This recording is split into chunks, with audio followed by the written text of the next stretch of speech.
அமெரிக்காவில் 1876 ஆண்டு ரோட்டில் நடந்து சென்றவர் திடீரென காணாமல் போய் 1951 ஆண்டு காணாமல் போன இடத்தில் காணாமல் போனபோது எப்படி இருந்தாரோ அப்படியே தோன்றியுள்ளார்.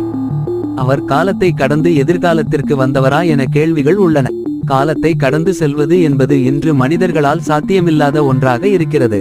காலத்தை கடக்க முடியுமா என்றால் முடியும். அதற்கான தியரிகள் நம்மிடம் இருக்கிறது. ஆனால் அதை செயல்படுத்துதல் தற்போது சாத்தியமில்லை.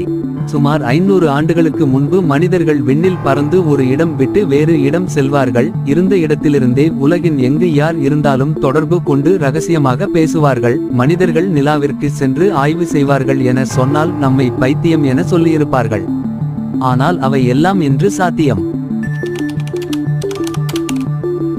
அதே போல இன்று ஒரு மனிதன் காலம் விட்டு காலம் கடந்து சென்றான் என சொன்னால் நம்மால் நம்ப முடியாது. ஆனால் எதிர்காலத்தில் அதற்கான சாத்தியம் ஏற்படலாம்.